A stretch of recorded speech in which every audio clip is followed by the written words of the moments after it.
Hello बच्चों, स्वागत है आपका अपने यूट्यूब चैनल ज्ञान की बात पे। तो सबसे पहले आज का जो दिन है माँ सरस्वती का दिन है, बसंत पंचमी का दिन है। आप सभी को ढेरों सारी बधाई। और क्लास शुरू करने से पहले हम मोटिवेशनल तौर रूप में माँ सरस्वती का एक छोटा सा वंदना करेंगे और ये आशा करेंगे कि माँ सरस्वती हमारे दुखों को हरे और आपकी परीक्षा को सफल बनाए। तो चलिए हम वंदना स्टार्ट करते हैं। सरस्वती नमस्तुभ्यं वरदे कामरूपिणी विद्यारंभ्यं करिष्यामि सिद्धिर्भवतु मे सदा। चलिए उम्मीद करते हैं आप भी मेरे साथ बोले होइएगा, वंदना किए होइएगा। तो चलिए कक्षा को शुरू करते हैं बिना किसी देरी के। जैसे कि आप थंबनेल में देख पा रहे होइएगा कि हम लोग आज पूरे कक्षा 10 के भौतिकी को यानी फिजिक्स को एक शॉर्ट वीडियो के रूप में शॉर्ट में देखने वाले हैं, रिवाइज करने वाले हैं। ये कक्षा जो है आपके एग्ज़ाम की दृष्टि से बहुत ही महत्वपूर्ण होने वाली है, क्योंकि जो भी प्रश्न इसमें है वो पिछले कई वर्षों का प्रश्न संग्रह है, यानी कि रिपीटेड क्वेश्चन है। आप देखिए, आपको समझ में आएगा, पता चल जाएगा। तो चलिए जो पहला प्रश्न है जो हमारा वो है, प्रकाश के परावर्तन से आप क्या समझते हैं और इनके नियमों को लिखें। ये बहुत ही रिपीटेड क्वेश्चन है। तो देखिए, जैसे क्वेश्चन बैंक आप लोग बना रहे होइएगा तो आपको मिल रहा होगा ये क्वेश्चन, प्रकाश के परावर्तन से आप क्या समझते हैं, इनके नियमों को लिखें। ठीक है, तो देखिए प्रकाश का परावर्तन को परिभाषा देना है और उसके नियम जो होते हैं उसको लिखना है। तो देखिए प्रकाश का परावर्तन क्या होता है कि प्रकाश, जैसे मानिए ये कोई दीवार हुआ या कुछ भी हुआ, इससे प्रकाश आया और यहाँ से परिवर्तित हो जाना ही क्या कहलाता है, प्रकाश का परावर्तन। यानी कि किसी सतह से प्रकाश का टकराकर उसी माध्यम में वापस लौटना प्रकाश का परावर्तन कहलाता है। ठीक है, और इसके कितने नियम होते हैं, तो 2 नियम होते हैं। ठीक है, तो देखिए पहले हम पढ़ लेते हैं इसको। प्रकाश का किसी वस्तु से टकराकर लौटने को प्रकाश का परावर्तन कहते हैं। और परावर्तन के कितने नियम, तो परावर्तन के 2 नियम होते हैं। कौन कौन, पहला होता है आपतित किरण, परावर्तित किरण तथा आपतन बिंदु पर खींचा गया अभिलंब, तीनों एक ही समतल में होता है। और दूसरा आपतन कोण परावर्तन कोण के बराबर होता है। उम्मीद करते हैं पहला क्वेश्चन आपको समझ में आया होगा। ये क्वेश्चन 1 से 2 बार देखिएगा, आपको एकदम दिमाग में फिट बैठ जाएगा। ठीक है, और सभी प्रश्न जो भी लिखा गया है, जितने भी प्रश्न आने वाले हैं इस सेशन में, सभी प्रश्न यकीन मानिए आपके परीक्षा की दृष्टि से बहुत ही इम्पोर्टेंट होने वाला है। तो चलिए दूसरे क्वेश्चन की ओर हम लोग बढ़ जाते हैं। दूसरा जो क्वेश्चन आपका है ये है कि वास्तविक प्रतिबिंब और आभासी प्रतिबिंब में अंतर पूछा जाता है आपसे कि रियल इमेज में और वर्चुअल इमेज में क्या अंतर है, आभासी प्रतिबिंब और वास्तविक प्रतिबिंब में क्या अंतर है। तो लिखेंगे वास्तविक प्रतिबिंब और आभासी प्रतिबिंब में निम्नलिखित अंतर है, और एक तरफ वास्तविक प्रतिबिंब लिखेंगे और एक तरफ आभासी या काल्पनिक प्रतिबिंब लिखेंगे और दोनों में डिफाइन करेंगे। देखिए जो वास्तविक प्रतिबिंब है ये दर्पण के वास्तव में मिलता है, यानी कि दर्पण से टकराने के बाद वास्तव में मिलता हुआ प्रतीत मिलता है। और ये वास्तव में नहीं मिलेगा अगर, तो उसको काल्पनिक कहेंगे, वास्तव में मिलता है तो वास्तविक कहेंगे। ठीक है, जो वास्तविक प्रतिबिंब होता है उसको पर्दे पर प्राप्त किया जा सकता है और आभासी प्रतिबिंब को पर्दे पर प्राप्त नहीं किया जा सकता है। ठीक है, अगला पॉइंट जो लिखेंगे वास्तविक प्रतिबिंब में, यह जो होता है हमेशा वस्तु की अपेक्षा उल्टा बनता है, हमेशा वस्तु की अपेक्षा उल्टा बनता है, जबकि आभासी प्रतिबिंब वस्तु की अपेक्षा हमेशा सीधा बनता है, वस्तु की अपेक्षा हमेशा सीधा बनता है। अब देखिए आपसे क्वेश्चन ऑब्जेक्टिव में इसे कैसे पूछेगा, सब्जेक्टिव ये क्वेश्चन समझ में आ गया। अब ऑब्जेक्टिव कैसे पूछता है, तो ऑब्जेक्टिव इस तरह से पूछता है कि आभासी प्रतिबिंब कैसा होता है। आपका ऑप्शन में रहेगा सीधा होता है, उल्टा होता है, या दोनों हो सकता है, या नॉन ऑफ दिस क्या हो सकता है। तो आपको ध्यान में रखना है कि जो आभासी प्रतिबिंब होता है वो हमेशा सीधा होता है और जो वास्तविक प्रतिबिंब होता है वो हमेशा वस्तु की अपेक्षा उल्टा होता है। उम्मीद करते हैं समझ पा रहे होइएगा। देखिए जो अपना अगला प्रश्न है वो है फोकस दूरी और वक्रता त्रिज्या में संबंध पूछता है। फोकस दूरी और वक्रता त्रिज्या में क्या संबंध है, आपके परीक्षा में इस तरह से क्वेश्चन आता है और इसको कई बार प्रूफ करने के लिए भी पूछता है कि सिद्ध कीजिए कि गोलीय दर्पण की फोकस दूरी और उसकी वक्रता त्रिज्या की आधी होती है। गोलीय दर्पण की फोकस दूरी उसकी वक्रता त्रिज्या की आधी होती है, यानी कि f बराबर r/2। ये कई बार सिद्ध करने के लिए भी पूछ देता है, ठीक है। तो आप देख लीजिएगा। और शॉर्ट जो 2 नंबर का क्वेश्चन पूछेगा कि फोकस दूरी और वक्रता त्रिज्या में क्या संबंध है, तो वो उसका आंसर आप लिख सकते हैं कि गोलीय दर्पण की फोकस दूरी जो होती है उसकी वक्रता त्रिज्या की आधी होती है। ऑब्जेक्टिव में पूछा जाता है f बराबर r/2, याद रखिएगा, ठीक है। चलिए अगला क्वेश्चन की ओर हम लोग बढ़ जाते हैं बिना समय वेस्ट किए। चलिए अगला जो अपना क्वेश्चन है वो है अवतल दर्पण का उपयोग को लिखें। उसी तरह से पूछता है उत्तल दर्पण के उपयोग को लिखें, ठीक है। तो ध्यान दीजिएगा, अवतल दर्पण के उपयोग क्या क्या हो सकता है। तो पहला है हजामती दर्पण के रूप में, दूसरा है टर्च, वाहनों के हेडलाइट तथा सर्च लाइट में, ठीक है। अगला है रोगियों के नाक, कान, गले की जांच, इन सबों में भी की जाती है और सौर भट्ठी में की जाती है। कहाँ की जाती है? सौर भट्ठी में। यानी कि हमसे पूछेगा कि अवतल दर्पण का उपयोग कहाँ किया जाता है, तो लिखेंगे अवतल दर्पण का उपयोग निम्नलिखित जगहों पे किया जाता है। पहला है हजामती दर्पण के रूप में, दूसरा है वाहन टर्च के साइड मिरर के रूप में कि हेडलाइट के रूप में, तो हेडलाइट के रूप में, साइड मिरर के रूप में नहीं, ठीक है, हेडलाइट के रूप में। और रोगियों के नाक, आँख, गले में यानी डॉक्टर के पास भी उपयोग किया जाता है और सौर भट्ठी में भी उपयोग इसका किया जाता है। उम्मीद करते हैं समझ में आया होगा आपको। यहीं से ऑब्जेक्टिव भी क्वेश्चन बन जाता है। जितने भी सब्जेक्टिव लिखा गया है उससे कई ऑब्जेक्टिव निकल के आ सकते हैं, ठीक है। जैसे कि अगला क्वेश्चन आपसे पूछा जाता है कि उत्तल दर्पण का उपयोग को लिखें। उत्तल दर्पण का उपयोग को लिखें। तो उत्तल दर्पण का क्या उपयोग है, तो एक ही चीज़ याद रखना है इसमें कि साइड मिरर के रूप में उत्तल दर्पण का उपयोग किया जाता है। किस रूप में? साइड मिरर के रूप में। किस रूप में? साइड मिरर के रूप में उत्तल दर्पण का उपयोग किया जाता है। उम्मीद करते हैं समझ में आ रहा होगा, याद हो गया यहाँ तक। चूँकि आपके पास अब उतना समय नहीं है ना, 1 से 2 बार वीडियो को रिपीट करके देखिएगा, सब का सब याद हो जाएगा। और बिल्कुल एग्ज़ाम देने से पहले इस वीडियो को कम से कम 1 बार तो ज़रूर ही देख के जाएं, है ना। चूँकि जितने भी पीछे परीक्षा हो चुके हैं आपके, उसी का प्रश्न इसमें डाला गया है। एक तरह से समझिए कि आपका क्वेश्चन बैंक किए है, ठीक है। तो चलिए आगे हम बढ़ जाते हैं। देखिए जो उत्तल दर्पण द्वारा होता है, किसी वस्तु का सदा आभासी प्रतिबिंब बनाया जाता है, ठीक है, चाहे वस्तु की स्थिति कहीं भी हो।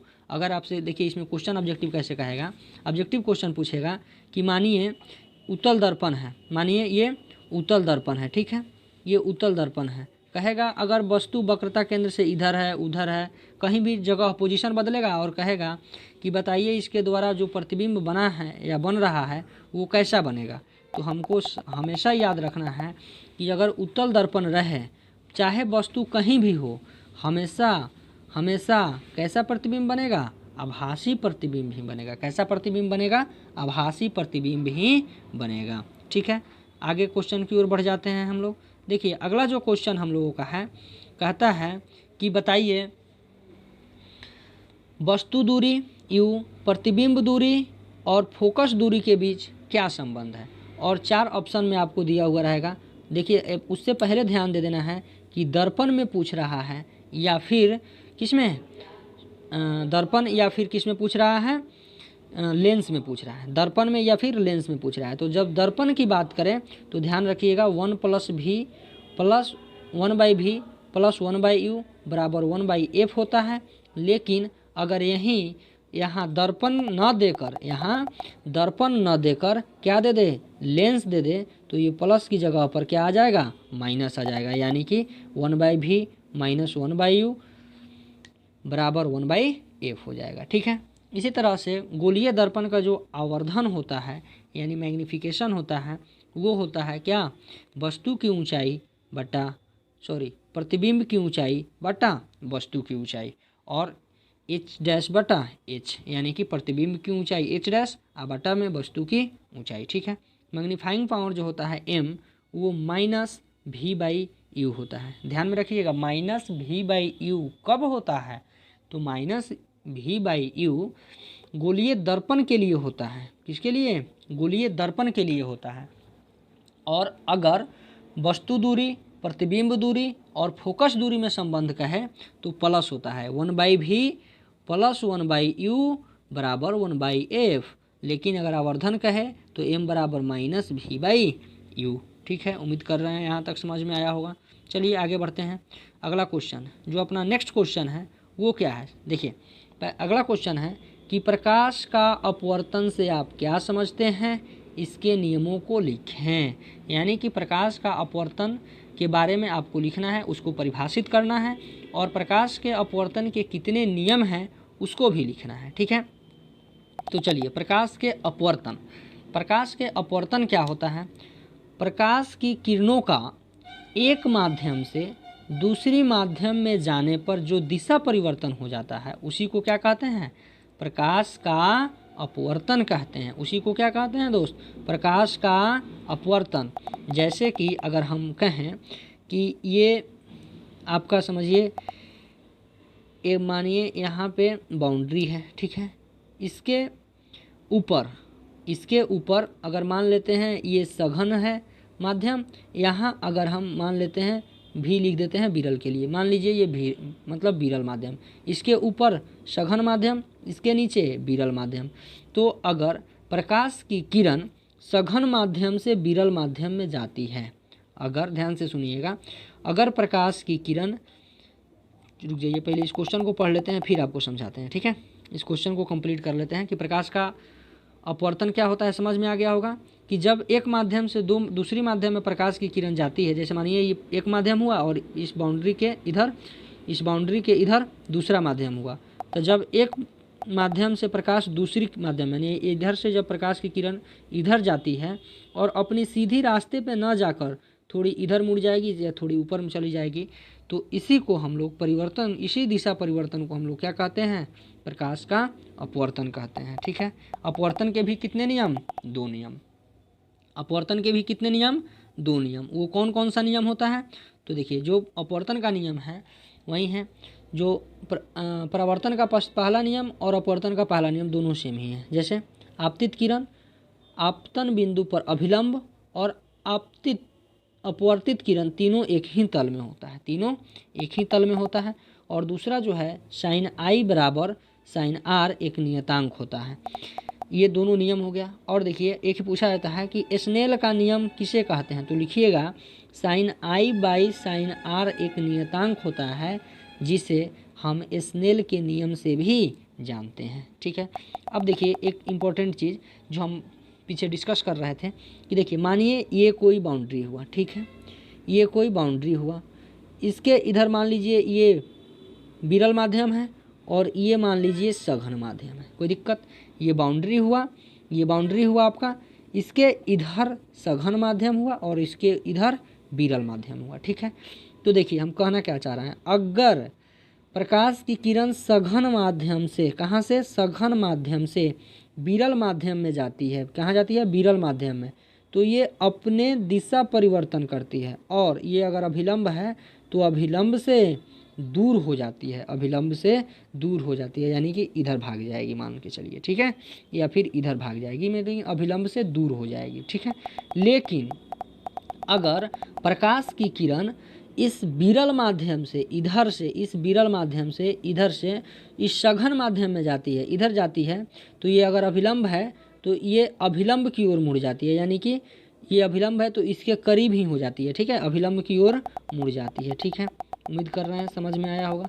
देखिए जो अपना अगला क्वेश्चन है वो ये है कि प्रकाश के अपवर्तन के उपयोग को लिखें, प्रकाश के अपवर्तन के उपयोग को लिखें। देखिए ये क्वेश्चन हम बना दिए हैं, लेकिन आपसे देखिए बता देते हैं किस तरह से क्वेश्चन पूछेगा कि पानी की सतह पर छड़ी का मुड़ा हुआ दिखाई देना, किसका कारण है? आपका ऑप्शन में लिखा हुआ रहेगा अपवर्तन, प्रकाश का अपवर्तन, प्रकाश का परावर्तन, या फिर मान लीजिए तीसरा ऑप्शन आपका लिखा रहेगा प्रकीर्णन, चौथा ऑप्शन नॉन ऑफ दीज लिखा हुआ रहेगा। ठीक है, तो आपको याद रखना है, ध्यान देना है यहाँ पे कि पानी की सतह पर छड़ी का जो मुड़ा हुआ दिखाई देना किसका उदाहरण है?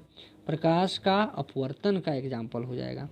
पानी से भरी बाल्टीन की गहराई कम प्रतीत होना, है ना, पानी से भरी बाल्टीन की गहराई कम प्रतीत होना किसका उदाहरण हो जाएगा? किसके कारण होता है? प्रकाश के अपवर्तन के कारण होता है। उम्मीद कर रहे हैं समझ में आ गया होगा। चलिए, जो सबसे इम्पोर्टेंट क्वेश्चन है, सबसे इम्पोर्टेंट, कई बार रिपीटेड क्वेश्चन है, उस पर थोड़ा सा ध्यान देते हैं। और वो क्वेश्चन क्या है? तो वो देखिए आपके स्क्रीन पर ये रहा। क्वेश्चन है कि उत्तल लेंस और अवतल लेंस में अंतर स्पष्ट करें। उत्तल लेंस और अवतल लेंस में अंतर स्पष्ट करें। बताना है कि उत्तल लेंस और अवतल लेंस के बीच क्या अंतर है।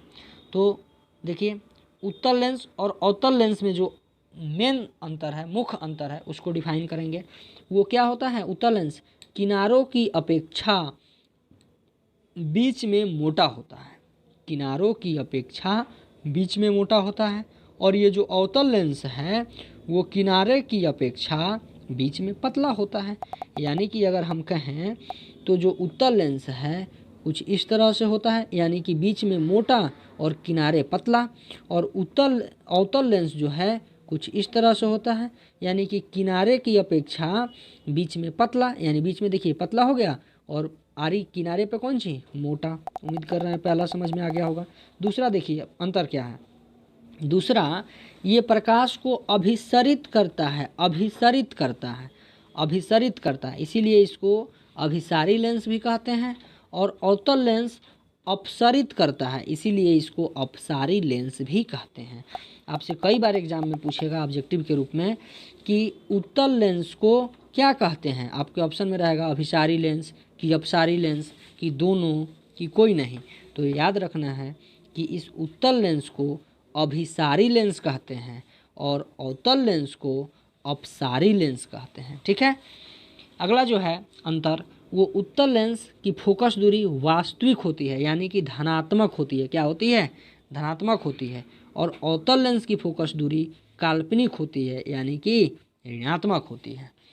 जैसा कि आगे हम लोग अब बढ़ जा रहे हैं, अगर लेंस सूत्र पूछे तो वहीं पे हम बता दिए हैं। कहाँ? यानी दर्पण सूत्र में ही। दर्पण सूत्र में यहाँ पे सिर्फ प्लस हो जाता है बीच में, और लेंस सूत्र में माइनस हो जाता है ना। लेंस सूत्र में माइनस और दर्पण सूत्र में प्लस। ठीक है, उसी तरह से आवर्धन भी परिभाषा बदलता नहीं है, परिभाषा वहीं रहता है, यानी कि प्रतिबिंब की ऊंचाई बटा वस्तु की ऊंचाई ही रहेगा। लेकिन यहाँ पे ध्यान दीजिएगा प्लस आ जाता है, प्लस भी बटा यू, यानी कि प्लस में आ जाएगा ये भी क्या है? वस्तु दूरी, बटा में सॉरी भी क्या है? भी प्रतिबिंब दूरी, बटा यू क्या है? वस्तु दूरी। ठीक है, उम्मीद कर रहे हैं समझ हो गई होगा। चलिए, अगला जो आपका सबसे इम्पोर्टेंट क्वेश्चन आने वाला है, बहुत ही महत्वपूर्ण क्वेश्चन आने वाला है, 2 मिनट ध्यान दीजिएगा। देखिए क्या है? लेंस की क्षमता क्या है? लेंस की क्षमता किसे कहते हैं? ये प्रश्न आपके सामने है, आपके स्क्रीन पर दिखाई दे रहा होगा। लेंस की क्षमता किसे कहते हैं? तो याद रखना है कि फोकस दूरी के व्युत्क्रम को, फोकस दूरी के व्युत्क्रम, व्युत्क्रम मतलब क्या होता है जी? रेसिप्रोकल, मतलब 1/f को ही हम लोग क्या कहते हैं? 1/f को ही हम लोग क्या कहते हैं? लेंस की क्षमता कहते हैं, लेंस की क्षमता कहते हैं। देखिए 1/f कब होगा? जब f का मान, यानी कि फोकस दूरी का मान मीटर में दिया हुआ रहेगा तो 1/f लिखेंगे। लेकिन अगर फोकस दूरी का मान सेंटीमीटर में दिया हुआ है तब 100/f लिखेंगे। ध्यान देना है थोड़ा सा यहाँ पे, इसीलिए बोले हैं इंपॉर्टेंट हो जाता है यहाँ। सब लड़का 1/f रेसिप्रोकल रटा हुआ रहता है, लेकिन कब रेसिप्रोकल होता है? रेसिप्रोकल तो होता है लेकिन कब? जब फोकस दूरी का मान मीटर में दिया रहे, जब फोकस दूरी का मान मीटर में दिया रहे। लेकिन अगर फोकस दूरी का मान सेंटीमीटर में दे दे तो 100/f हो जाता है, 100/f हो जाता है। ठीक है, अब देखिए क्वेश्चन जो आपका पूछता है कि जो लेंस की क्षमता है इसका एसआई मात्रक क्या है? इसका एसआई मात्रक क्या है? और लेंस की क्षमता उत्तल लेंस के लिए धनात्मक होता है, ऋणात्मक होता है कि क्या होता है? ये सब क्वेश्चन ऑब्जेक्टिव में बनता है आपका। तो चलिए इसके तरफ थोड़ी सी चर्चा करते हैं, ध्यान से देखिएगा, सुनिएगा। देखिए क्या है, उत्तल लेंस की क्षमता कैसे होती है? उत्तल लेंस की क्षमता धनात्मक होती है तथा अवतल लेंस की क्षमता ऋणात्मक होती है। अब आपसे पूछेगा बहादुर तो बता दीजिएगा, भूलिएगा नहीं ना। उत्तल लेंस की क्षमता धनात्मक और अवतल लेंस की क्षमता ऋणात्मक। चलिए आगे, जो लेंस की क्षमता है उसका मात्रक क्या होता है? मीटर के पावर -1। कहने का मतलब है 1/मीटर, या इसी को हम लोग डायोप्टर के नाम से भी जानते हैं। समझ में आया? देखिए जो अगला क्वेश्चन अगले चैप्टर का है, जो मुख्य बिंदु है, मुख्य प्रश्न है, उसी को इसमें मतलब समझिए कि क्वेश्चन का, प्रश्न का ये सार है, प्रश्न का प्रमुख सार संग्रह के रूप में आप इसको मान सकते हैं। रिपीटेड क्वेश्चन जो कई वर्षों से रिपीटेड होते आ रहा है, उसका हम लोग रिवीजन के तौर पर देख रहे हैं। एग्ज़ाम से पहले एक बार इस प्रश्न को ज़रूर पढ़ के जाइएगा, ज़रूर वीडियो देख कर जाइएगा। चलिए आगे बढ़ जाते हैं। आँखों की असमंजन क्षमता से क्या तात्पर्य है? आँखों की असमंजन क्षमता से क्या तात्पर्य है? देखिए पढ़ने से पहले थोड़ा सा आपको हम समझा दें। देखिए जब भी कोई दूर वस्तु हो या फिर नज़दीक की वस्तु हो, चाहे दूर की वस्तु हो चाहे नज़दीक की वस्तु हो, मान लीजिए यहाँ आप खड़ा हैं और यहाँ से कोई दूर की वस्तु देख रहे हैं या नज़दीक की वस्तु देख रहे हैं, तो अपने आँख की भौं जो है उसको एकदम बड़ा करके देखते हैं या फिर छोटा करके देखते हैं। उसी को हम लोग सिलेरी पेशिया कहते हैं। यानी कि जब हम किसी निकट की वस्तु को या दूर की वस्तु को एकदम आँख को एकदम फाड़ के, बोलते हैं ना आँख फाड़ के देखना, उस तरह से देखते हैं या आँख को सिकुड़ा को देखते हैं, उसी को तो असमंजन क्षमता कहते हैं। अब पढ़ लीजिए क्या, किस तरह भाषा में किस तरह लिखिएगा। निकट या दूर स्थित वस्तुओं को साफ देखने के लिए आँख अपने फोकस दूरी को बदलता है और यह सिलियरी पेशियों के तनाव के घटने बढ़ने से होता है, और इसी को क्या कहते हैं दोस्त? इसी को असमंजन क्षमता कहते हैं। क्या कहते हैं? असमंजन क्षमता कहते हैं। याद हो गया ना? इसमें क्या है, ये तो अब चुटकी का खेल हो गया है ना। अब देखिए जो सबसे महत्वपूर्ण क्वेश्चन पूछा जाता है, जो आप रटे रहते हैं कि न्यूनतम बिंदु 25 सेंटीमीटर, महत्तम बिंदु अनंत, है ना। तो याद रखना है आपको, आँख की जो सामान्य आँख है, नॉर्मल आँख है, ह्यूमन आई, उससे मैक्सिमम मतलब कितनी दूर तक हम देख सकते हैं, तो उतनी दूर तक देख सकते हैं कि हम कह नहीं सकते हैं। यानी कि अनंत दूरी, कितना भी दूरी देख सकते हैं, ठीक है। और कम से कम कितनी दूरी को देख सकते हैं, तो कम से कम सर 25 सेंटीमीटर दूरी को देख सकते हैं। कितनी दूरी? 25 सेंटीमीटर दूरी को देख सकते हैं। समझ में आया? चलिए समझ में आया तो लाइक बटन ज़रूर दें, लाइक बटन दबा दें। इससे क्या होगा, हमको मोटिवेशन मिलता है कि आपको ये वीडियो समझ में आ रहा है, ये कंटेंट आपको समझ में आ रहा है। चलिए आगे बढ़ते हैं। देखिए दृष्टि दोष क्या है, ये पूछता है। दृष्टि दोष किसे कहते हैं या क्या है, और यह कितने प्रकार का होता है? दृष्टि दोष क्या है और यह कितने प्रकार का होता है? तो देखिए दृष्टि दोष, नाम पढ़िए ध्यान से और थोड़ा सा सोचिए मन में क्या कह रहा है। दृष्टि दोष यानी दृष्टि मतलब देखना, और दोष मतलब उसमें खराबी हो जाना, कोई बिगड़ गया है, समझिए इस तरह से, है ना। तो दृष्टि दोष क्या है कि जब हम किसी वस्तु को स्पष्ट नहीं देख सकते हैं, है ना, यानी कि किसी वस्तु का प्रतिबिंब हमारे रेटिना पर स्पष्ट रूप से नहीं बन पा रहा है, इसीलिए हम वस्तु को नहीं देख पा रहे हैं, और इसी को क्या कह देंगे? दृष्टि दोष कह देंगे, है ना। तो देखिए कई कारणों से, पढ़ लेते हैं थोड़ा सा। कई कारणों से नेत्र बहुत दूर स्थित या फिर निकट स्थित वस्तुओं को स्पष्ट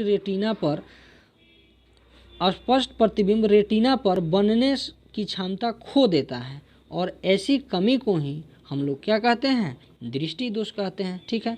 और यह कितने प्रकार का होता है? तो यह मुख्यतः 3 प्रकार का होता है। मुख्यतः 3 प्रकार का होता है। कौन कौन? निकट दृष्टि दोष, दूर दृष्टि दोष और जरा दूरदर्शिता, यही ना 3 होता है मुख्य रूप से जी। तो चलिए पढ़ लेते हैं इसको भी। यहाँ से समझिएगा, यहाँ से ऑब्जेक्टिव क्वेश्चन आपको देखने को मिलेगा, ठीक है, सब्जेक्टिव के साथ ऑब्जेक्टिव भी। तो देखिए जो निकट दृष्टि दोष है, निकट दृष्टि दोष है, इसी को हम लोग शॉर्ट साइटेडनेस या फिर मायोपिया कहते हैं, ठीक है। आपसे क्वेश्चन दिया हुआ रहेगा, पूछेगा कि निकट दृष्टि दोष का दूसरा नाम क्या है, मायोपिया दिया हुआ रहेगा, या हाइपरमेट्रोपिया रहेगा, या प्रेस बायोपिया रहेगा, या नन ऑफ दिस। तो याद रखिएगा, निकट दृष्टि दोष को ही हम लोग मायोपिया कहते हैं, ठीक है। दूर दृष्टि दोष को फार साइटेडनेस या हाइपरमेट्रोपिया कहते हैं, और जरा दूरदर्शिता को प्रेस बायोपिया कहते हैं। क्या कहते हैं? प्रेस बायोपिया कहते हैं, ठीक है। ये चीज़ समझ में आया। पहला चीज़ ध्यान से सुनिएगा, लिखा हुआ नहीं है, एक बार सुन लीजिएगा, आपको बता दे रहे हैं, पूरे ज़िंदगी नहीं भुला पाइएगा, ठीक है। एक बार ध्यान दीजिए, 2 मिनट, बस 2 मिनट ध्यान दीजिए। क्या लिखा हुआ है? निकट दृष्टि दोष। निकट पढ़िए तो, निकट, निकट आ रहा है, यानी कि इस दोष को दूर करने के लिए अवतल दर्पण। भूल पाइएगा कभी ज़िंदगी में? कभी नहीं। सुनिए ध्यान से फिर से, निकट कहिए, निकट, निकट, आ रहा है यानी कि अवतल, ठीक है। दूर यानी कि उत्तल। दूरदर्शिता, जरा दूरदर्शिता यानी बाइफोकल लेंस। इससे आपको क्या याद हो गया कि सर अगर निकट दृष्टि दोष दूर करना है तो अवतल लेंस पहनेंगे, अगर दूर दृष्टि दोष ठीक करना है तो उत्तल लेंस पहनेंगे, और अगर जरा दूरदर्शिता को ठीक करना है तो कैसा लेंस? कैसा लेंस? कमेंट में फटाफट लिखिए, कैसा लेंस? अगर जरा दूरदर्शिता को ठीक करना है तो किस प्रकार के लेंस का उपयोग किया जाता है? प्रेस बायोपिया को दूर करना है तो किस तरह से? Bifocal lens. सर कौन लेंस? Bifocal lens. समझ में आ गया? निकट दृष्टि दोष दूर करना है, याद करके यहीं पे जाना है, ठीक है। निकट दृष्टि दोष अवतल लेंस, दूर दृष्टि दोष उत्तल लेंस, जरा दूरदर्शिता यानी कि प्रेस बायोपिया बाइफोकल लेंस। ये समझ में आ गया। अब एक और चीज़ समझिए, निकट दृष्टि दोष यानी कि जो दोष हुआ है वो दिखाई देता है, और जो नहीं हुआ है वो नहीं दिखाई देता है। यानी कि निकट दृष्टि दोष में सर हमको निकट की वस्तु दिखाई देती है, लेकिन दूर की स्थित वस्तु हमें स्पष्ट रूप से दिखाई नहीं देती है। अगर दूर दृष्टि दोष की बात करें तो इसमें दूर स्थित वस्तु दिखाई देती है, लेकिन निकट स्थित वस्तु दिखाई नहीं देती है, ठीक है। और जरा दूरदर्शिता क्या होता है? ये बुढ़ापे के समय में होता है, इसमें दोनों खराब हो जाता है, इसीलिए ये इसको नाम जरा दूरदर्शिता दिया गया है। उम्मीद करते हैं समझ में आया होगा। अगर समझ में आ रहा है, वीडियो अच्छा लग रहा है, सेशन में मज़ा आ रहा है तो लाइक बटन दबाएं, अपने शेयर दोस्तों में शेयर ज़रूर करें। चलिए, जो अगला क्वेश्चन आपका है वो है, वायुमंडलीय अपवर्तन के कारण कौन कौन सी घटनाएं होती है? तो देखिए, तारों का टिमटिमाना आपसे पूछेगा कि तारों का टिमटिमाना किसके कारण से होता है? आपका ऑप्शन दिया हुआ रहेगा, प्रकाश के परावर्तन, प्रकाश के अपवर्तन, या फिर वायुमंडलीय अपवर्तन। तो ध्यान देना है यहाँ, जो तारों का टिमटिमाना है ये किसके कारण होता है? वायुमंडलीय अपवर्तन के कारण सर, ठीक है। कभी भूलना नहीं है बहादुर, ठीक है। देखिए अगला जो है, सूर्योदय और सूर्यास्त के बीच जो समय अंतर दिखाई देता है, जो 4 मिनट का गैप होता है, वो भी किसके कारण? वायुमंडलीय अपवर्तन के कारण। ये तो हो गया सूर्योदय और सूर्यास्त के बीच के जो अंतर होता है, गैप होता है, वो किसके कारण? तो वायुमंडलीय अपवर्तन के कारण। लेकिन ये पूछा जाता है, इसमें एक और क्वेश्चन है कि सूर्योदय और सूर्यास्त के बीच कितना समय का अंतर होता है? तो 4 मिनट का अंतर होता है। सूर्योदय और सूर्यास्त के बीच लगभग 4 मिनट का अंतर होता है। उम्मीद कर रहे हैं समझ में आया होगा यहाँ तक। देखिए, जो अगला प्रश्न है अपना वो है कि प्रकीर्णन, प्रकाश का प्रकीर्णन किसे कहते हैं? Scattering of light. धाक से बताइए कमेंट में, स्कैटरिंग ऑफ लाइट, प्रकाश का प्रकीर्णन किसे कहते हैं? तो किसी कण पर पड़कर प्रकाश के कुछ अंश को अवशोषित कर उसे विभिन्न दिशाओं में छितरने को ही हम लोग प्रकाश का प्रकीर्णन कहते हैं। समझ में आया होगा। चलिए, अगला जो है, प्रकाश का वर्ण विक्षेपण किसे कहते हैं? प्रकाश का वर्ण विक्षेपण किसे कहते हैं? तो देखिए, वर्ण विक्षेपण यानी कि श्वेत प्रकाश का बिखरना, सिंपल सा है ना, श्वेत प्रकाश का बिखरना। अब इसी को तो भाषा में लिख देना है, तो कैसे लिखेंगे समझिए। श्वेत प्रकाश के अपने विभिन्न अवयवों में विभक्त हो जाने को ही क्या कहते हैं? प्रकाश का वर्ण विक्षेपण कहते हैं, ठीक है। श्वेत प्रकाश के अपने विभिन्न अवयवों में विभाजन को ही प्रकाश का वर्ण विक्षेपण कहते हैं, ठीक है। अब देखिए, जो ऑब्जेक्टिव क्वेश्चन पूछता है वो ध्यान दीजिएगा थोड़ा सा। यहाँ कहता है कि सबसे ज़्यादा तरंगदैर्घ्य किसका होता है, और 4 कलर का नाम दिया हुआ रहेगा, जैसे लाल दे देगा, बैगनी दे देगा, नीला दे देगा, हरा दे देगा। तो किसको टिक कीजिएगा? लाल रंग को। ध्यान रखना है, लाल रंग जो होता है उसका तरंगदैर्घ्य सबसे अधिक और वर्ण विक्षेपण सबसे कम। याद रहेगा ना, लाल रंग का तरंगदैर्घ्य सबसे अधिक और वर्ण विक्षेपण सबसे कम, और बैगनी रंग का तरंगदैर्घ्य सबसे कम और वर्ण विक्षेपण सबसे ज़्यादा। समझ में आ रहा है कुछ, या कि ऐसा ही सुने जा रहे हो? समझ में आ रहा है ना? समझ में आ रहा है तो लाइक बटन दबाओ यार। देखो, लाल रंग ज़्यादा तरंगदैर्घ्य, कम वर्ण विक्षेपण, यानी कि विचलित कम होता है। वर्ण विक्षेपण करने का मतलब क्या है? विचलित कम होता है, सिंपल सा बात है ना। लाल रंग ज़्यादा तरंगदैर्घ्य, कम विक्षेपण, ठीक है। बैगनी रंग कम तरंगदैर्घ्य, ज़्यादा विक्षेपण। उम्मीद कर रहे हैं यहाँ तक समझ में आया होगा। चलिए आगे जो सबसे इम्पोर्टेंट क्वेश्चन, महत्वपूर्ण क्वेश्चन आपके एग्जाम की दृष्टि से होने वाला है वो क्या है कि टिंडल प्रभाव। कहता क्या है कि टिंडल प्रभाव किसे कहते हैं, परिभाषा दीजिए। 2 या 3 नंबर का क्वेश्चन आएगा आपका। तो याद रखिए, किसी कोलाइडी विलयन में निलंबित कणों से प्रकाश के प्रकीर्णन को टिंडल प्रभाव कहते हैं। यहाँ भी प्रकाश का प्रकीर्णन हो रहा है, लेकिन किससे? कोलाइडी विलयन के निलंबित कणों से। याद क्या रखना है कि किसी कोलाइडी विलयन में निलंबित कणों से प्रकाश के प्रकीर्णन को टिंडल प्रभाव कहा जाता है। कितना सिंपल है, ठीक है। देखिए आगे जो अपना प्रश्न है वो है विद्युत धारा से आप क्या समझते हैं। तो सिंपल सा बात है सर, आवेश के प्रवाह को तो विद्युत धारा कहते हैं। किसके प्रवाह को दोस्त? आवेश के प्रवाह को विद्युत धारा कहते हैं। कितना सिंपल है। लेकिन ये थोड़ा सा फार्मूला ध्यान में रखिएगा, ये फार्मूला पूछता है ना। कभी कभी ये देता है कि विद्युत आवेश के प्रवाह को क्या कहते हैं, आवेश के प्रवाह को क्या कहते हैं, तो विद्युत धारा कहते हैं। और इसका फार्मूला जो होता है इलेक्ट्रिक करंट I बराबर Q/T होता है। क्या होता है? I बराबर Q/T होता है। I बराबर Q/T होता है। यहाँ से याद रखिएगा कि विद्युत धारा का SI मात्रक क्या होता है।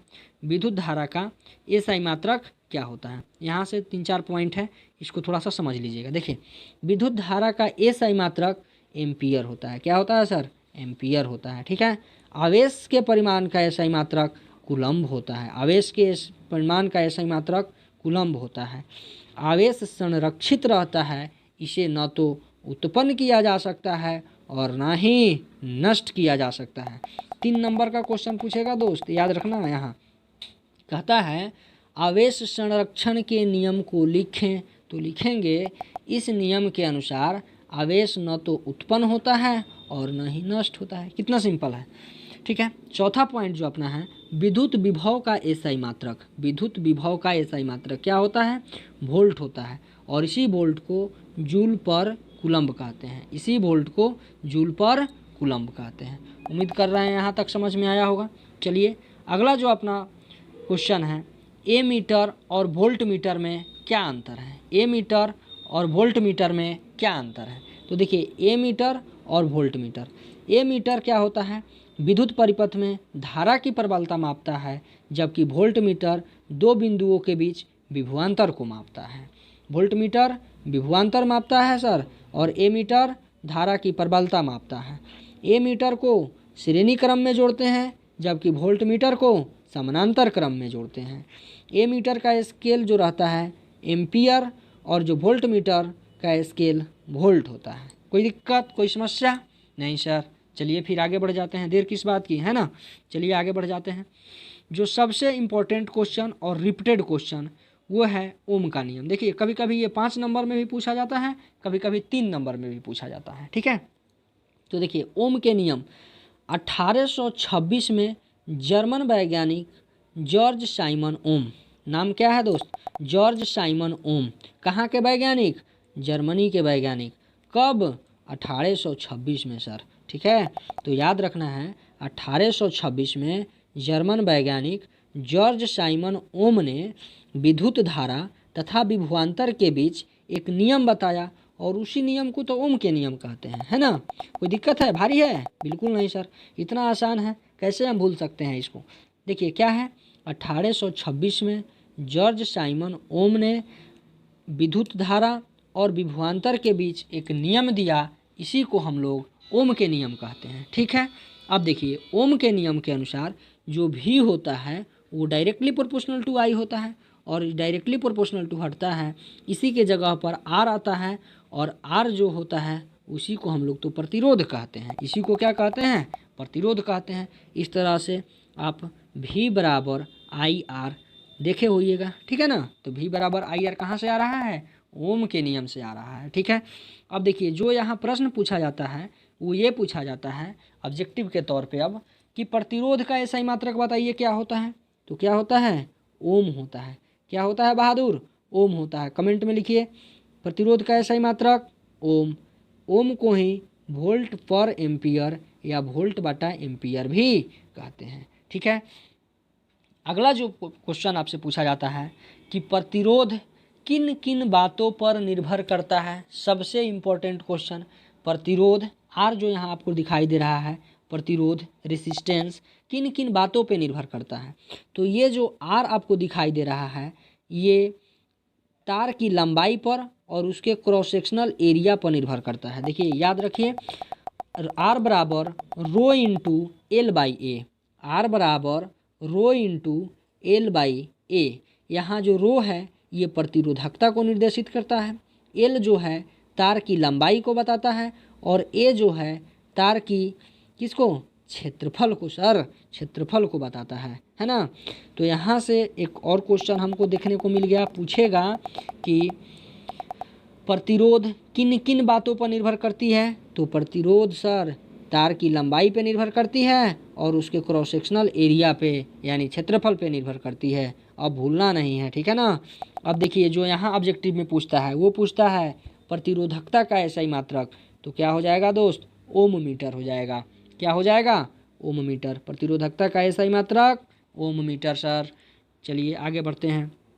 देखिए क्वेश्चन है श्रेणी क्रम और समानांतर क्रम यानी कितने क्रम समूहन होते हैं। तो दो सर, एक श्रेणी क्रम और एक समानांतर क्रम। तो जो श्रेणी क्रम में होता है यानी का श्रेणी क्रम समूहन में क्या करना है, जितने भी प्रतिरोध होते हैं सबको जोड़ देना है। श्रेणी में क्या करना है, सबको जोड़ देना है, ठीक है। और कैसे जोड़ते हैं, यानी कि तुल्य प्रतिरोध जो होता है मतलब जो रिजल्टेंट आता है वो अलग अलग प्रतिरोधों के जोगफल के बराबर होता है सर, यही तो है, ठीक है ना।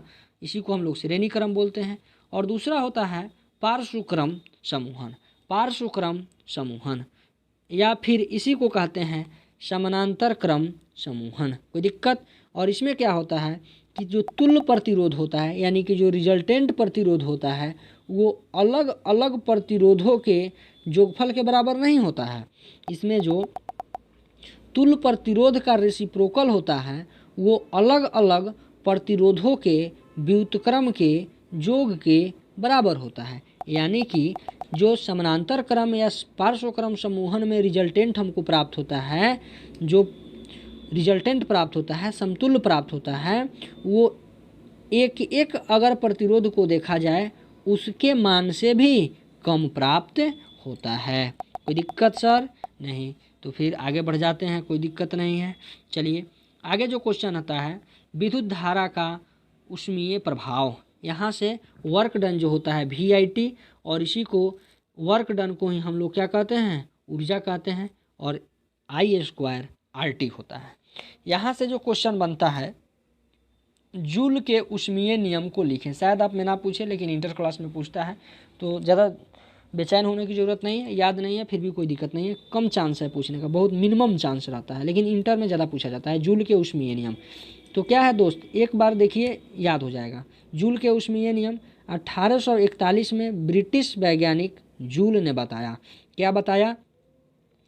कि जो U होता है, जो ऊष्मा जो निकलती है वो I² के डायरेक्टली प्रोपोर्शनल टू होता है। I², I क्या है सर? तो विद्युत धारा। और कब होती है? जब ये रेसिस्टेंस और समय नियत हो मतलब घट बढ़ ना करे तब, ठीक है। उसी तरह से ये जो हीट होती है रेसिस्टेंस के डायरेक्टली प्रोपोर्शनल टू, और जो हीट होती है वो किसके? समय के डायरेक्टली प्रोपोर्शनल टू होती है। तो इस तरह से हम कह सकते हैं कि जो जूल के ऊष्मीय नियम हैं कितने हैं? तो 3 हैं सर, ठीक है, याद रहेगा। चलिए आगे बढ़ते हैं। विद्युत धारा के बाद आता है आपका विद्युत शक्ति। विद्युत धारा तो हम लोगों ने देख लिया है, आवेश प्रवाह के दर को कहते हैं। अब आता है विद्युत शक्ति। विद्युत शक्ति किसको कहते हैं? विद्युत शक्ति किसको कहते हैं? तो विद्युत शक्ति, विद्युत परिपथ में विद्युत ऊर्जा के व्यय की दर को ही तो विद्युत शक्ति कहते हैं ना। और विद्युत शक्ति जो होता है विद्युत ऊर्जा बटा समय होता है। और विद्युत ऊर्जा हम लोगों ने देखा है कितना होता है, I² RT। अब बटा में समय है तो बटा में समय करेंगे। इस तरह से P जो हो जाएगा यानी कि विद्युत शक्ति जो हो जाएगा I² R के बराबर हो जाएगा। ठीक है। और पूछता है कि विद्युत शक्ति का मात्रक क्या होता है, तो याद रखना है वाट होता है। क्या होता है? वाट होता है। जूल पर सेकेंड। क्या होता है? जूल पर सेकेंड। 1 किलोवाट घंटा जो होता है 3.6 × 10⁻6 जूल के बराबर होता है। ये पूछे 1 किलोवाट घंटा किसका मात्रक है, तो हमको क्या कहना है कि सर ये जो है ऊर्जा का ही तो मात्रक है। किसका मात्रक है? ऊर्जा का ही तो मात्रक है 1 किलोवाट घंटा। और 1 किलोवाट घंटा कितना के बराबर होता है, तो 3.6 × 10⁻6 जूल के बराबर होता है। ये यही 1 वॉट के बराबर भी होता है, BOT। 1 वॉट जो होता है, वॉट कहने का मतलब है बोर्ड ऑफ ट्रेड यूनिट। क्या होता है? बोर्ड ऑफ ट्रेड यूनिट होता है। ठीक है। विद्युत बल्ब का फिलामेंट किस चीज़ का बना होता है, कमेंट में लिखिए फटाफट। तो देखिए विद्युत बल्ब का जो फिलामेंट होता है यानी तंतु होता है वो टंगस्टन का बना होता है। सर किस चीज़ का? टंगस्टन का बना होता है। देखिए सुरक्षा फ्यूज के बारे में आपसे पूछता है कि सर सुरक्षा फ्यूज जो है वो बताइए उसकी क्या क्या गुण होता है। तो सबसे पहला गुण बताएंगे कि जो सुरक्षा फ्यूज है वो जस्ता या लेड यानी शीशा और टीन का मिश्र धातु होता है, पहला गुण। दूसरा गुण कि इसकी प्रतिरोधकता अधिक होती है तथा सर गलनांक कम होती है। तीसरा चीज़ इसको श्रेणी क्रम में जोड़ा जाता है। और चौथा ये याद रखना है कि इसको धनात्मक तार के साथ जोड़ा जाता है। चारों का चारों याद हुआ कि नहीं, कमेंट में बताइए। पहला शीशा और टीन का मिश्र धातु, दूसरा प्रतिरोधकता अधिक और गलनांक कम, तीसरा श्रेणी क्रम में जोड़ेंगे सर, और चौथा धनात्मक तार से जोड़ेंगे सर। याद होगा ना। चलिए आगे बढ़ते हैं अपने अगला क्वेश्चन की ओर।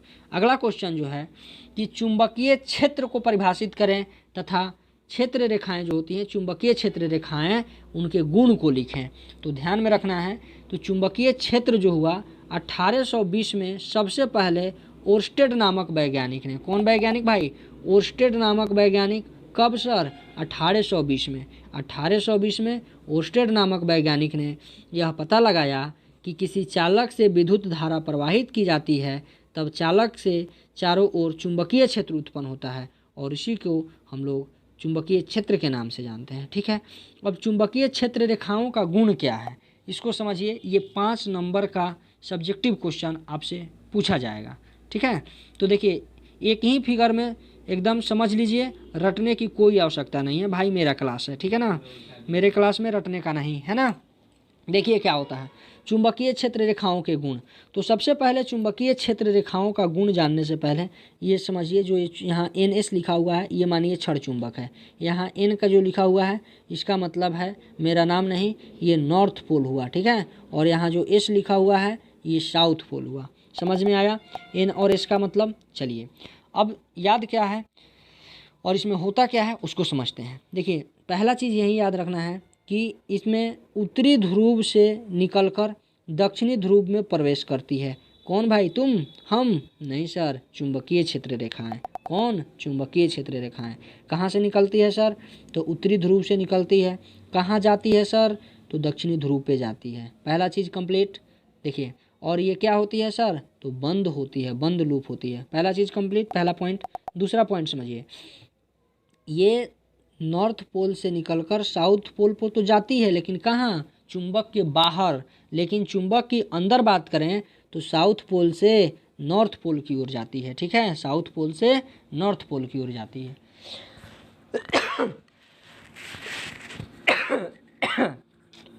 सॉरी। चलिए आगे बढ़ते हैं। दूसरा चीज़ है कि ध्रुव के समीप यानी यहाँ नॉर्थ पोल और साउथ पोल के समीप, ध्रुव के समीप जो इसका इंटेंसिटी यानी कि तीव्रता ज़्यादा रहती है और ज्यों-ज्यों नॉर्थ पोल और साउथ पोल से दूर जाते हैं तीव्रता घटती है। ठीक है। और एक होता है सबसे महत्वपूर्ण कि दो चुंबकीय क्षेत्र रेखाओं को हम काट नहीं सकते हैं। यानी कि क्यों भाई? चूँकि जिस बिंदु पर कट करेगी वहाँ विद्युत धारा की दो दिशाएं हो जाएगी और एक ही तार में दो दिशा ये संभव है? नहीं है। ठीक है। तो चलिए पढ़ लेते हैं चुंबकीय क्षेत्र रेखाओं का गुण क्या होता है। तो लिखेंगे सर ये सतत वक्र होता है, सतत बंद वक्र होता है और उत्तरी ध्रुव से निकलकर दक्षिणी ध्रुव में प्रवेश करती है। ठीक है।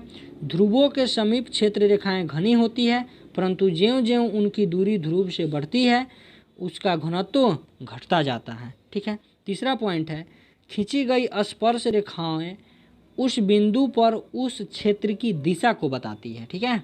उस बिंदु पर उस क्षेत्र की दिशा को बताती है।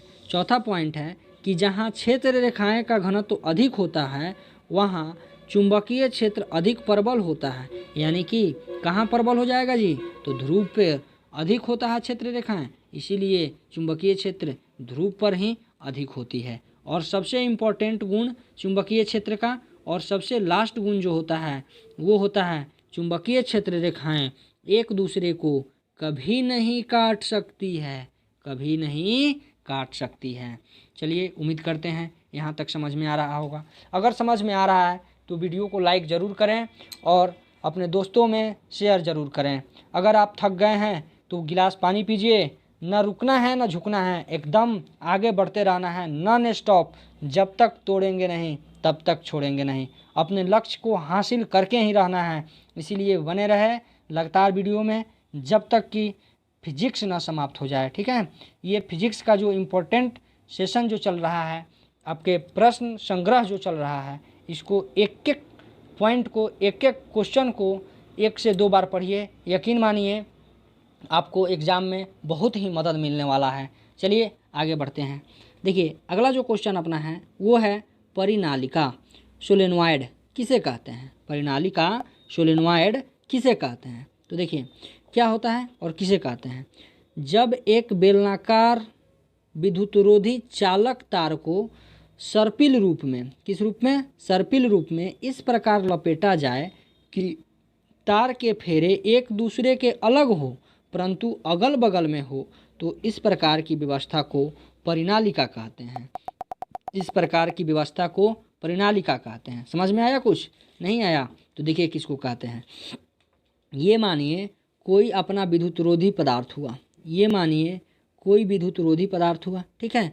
और एक मिनट, देखिए ये मानिए कोई विद्युतरोधी पदार्थ हुआ। ठीक है। ये बेलनाकार है और इसके ऊपर यदि हम सटा सटा के एक दूसरे के ऊपर नहीं, सटा के और इस तरह से अगर हम अरेंज कर दें तो इस व्यवस्था को ही हम लोग परिनालिका कहते हैं। उम्मीद करते हैं समझ में आया होगा। देखिए अगला जो क्वेश्चन है विद्युत मोटर और विद्युत जनित्र। विद्युत मोटर क्या करता है भाई? तो विद्युत मोटर जो है सर यांत्रिक ऊर्जा में परिवर्तित करता है। किसको परिवर्तित करता है सर? तो विद्युत ऊर्जा को परिवर्तित करता है। यानी कि कहेंगे कि विद्युत मोटर विद्युत ऊर्जा को यांत्रिक ऊर्जा में बदलता है, जबकि विद्युत जनित्र यांत्रिक ऊर्जा को विद्युत ऊर्जा में परिवर्तित करता है। समझ में आया? चलिए आगे बढ़ जाते हैं। देखिए विद्युत चुंबकीय प्रेरण, विद्युत चुंबकीय प्रेरण बहुत ही इम्पोर्टेंट क्वेश्चन आपके एग्जाम के दृष्टि से 2 से 3 नंबर के बीच में ये पूछा जाता है। ठीक है। यानी 2 नंबर में, कभी कभी 3 नंबर में पूछा जाता है। देखिए विद्युत चुंबकीय प्रेरण किसे कहते हैं? तो याद रखिएगा सर्वप्रथम फैराडे ने, किसने? फैराडे ने। कब? 1831 में। ऑब्जेक्टिव भाई यहीं से ना बनता है, कहीं अलग से थोड़ी ना आएगा। ऑब्जेक्टिव यहीं से बनता है, इसीलिए एक एक बिंदु को जो हम हाईलाइट पॉइंट कर रहे हैं उसको ध्यान दीजिएगा और 1 से 2 बार सेशन को देखिएगा। यकीन मानिए बहुत ही फ़ायदा होने वाला है आपको, है ना। तो देखिए सर्वप्रथम फैराडे ने 1831 में यह देखा कि यदि किसी चुंबक तथा तार की बनी बंद कुंडली के बीच की दूरी को शीघ्रता से बदला जाए तो कुंडली में एक क्षणिक विद्युत धारा उत्पन्न होती है और इसी धारा को प्रेरित विद्युत धारा तथा इस घटना को विद्युत चुंबकीय प्रेरण कहा जाता है। इस घटना को विद्युत चुंबकीय प्रेरण कहा जाता है। उम्मीद करते हैं समझ में आया होगा। देखिए अगला जो पॉइंट है वो ये है कि घरों में व्यवहार की जाने वाली जो बिजली होती है वो कितने वोल्ट पे और कितने हर्ट्ज पे काम करती है। तो याद रखिएगा 220 वोल्ट और 50 हर्ट्ज पे काम करती है। 220 वोल्ट और 50 हर्ट्ज पे काम करती है। ठीक है, अगला जो अपना क्वेश्चन आता है वो है अति भारण किसे कहते हैं। अगला क्वेश्चन अति भारण किसे कहते हैं। अति भारण, तो देखिए अति भारण किसे कहते हैं, इसी को इंग्लिश में हम लोग कभी कभी क्या कहते ही हैं, है ना, ओवरलोडिंग के नाम से जानते हैं। तो देखिए किसको कहते हैं, देखिए यदि उपकरण की कुल शक्ति तार की स्वीकृत सीमा से बढ़ जाती है तो उपकरण आवश्यकता से अधिक धारा खींचने लगता है और इसी को अति भारण कहते हैं। यानी कहने का मतलब है यदि मान लीजिए वो पतरका तार जो गांव में बिकने आता है उसी से आप अगर फ्रिज को जोड़ दीजिए तो क्या हो जाएगा दोस्त, ये फ्रिज जो तार है ये गल जाएगा अपने से और इसी को ओवरलोडिंग कहते हैं। इसी को क्या कहते हैं, ओवरलोडिंग कहते हैं। जो अगला क्वेश्चन है ये है लघु पतन किसको कहते हैं, शॉर्ट सर्किट किसको कहते हैं।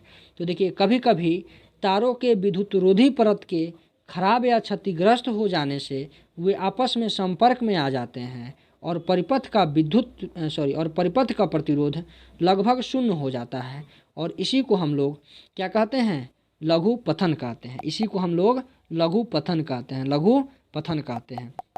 देखिए एक चीज़ ऑब्जेक्टिव यहाँ से पूछा जाता है कि जो परिपथ का प्रतिरोध शून्य हो जाता है, ये वाला प्रश्न, यानी कहेगा कि लघु पतन में परिपथ का प्रतिरोध अनंत हो जाता है, इनफाइनाइट हो जाता है, कि शून्य हो जाता है, कि क्या होता है, तो याद रखना है शून्य हो जाता है। ठीक है, उम्मीद करते हैं आपको सेशन अच्छा लग रहा होगा, मज़ा आ रहा होगा। तो अगर सेशन में मज़ा आ रहा है, अच्छा कंटेंट लग रहा है, क्वेश्चन जो है इम्पोर्टेंट समझ में आ रहा है, इम्पोर्टेंट ये लग रहा है कि एग्ज़ाम की दृष्टि से ये इम्पोर्टेंट होने वाला है, तो अपने दोस्तों के बीच भी शेयर करें, किसी की मदद करें, है ना। और मिलते हैं नेक्स्ट वीडियो में, तब तक के लिए हमारे साथ आप जुड़े रहें। इस चैनल को जुड़ने के लिए सब्सक्राइब करें और साथ में दोस्तों को भी शेयर करें। तो मिलते हैं नेक्स्ट वीडियो में, तब तक के लिए थैंक यू। स्लाइड आपको दिख ही गया होगा। मिलते हैं। जय हिंद, जय भारत। स्वच्छ रहें, सुरक्षित रहें।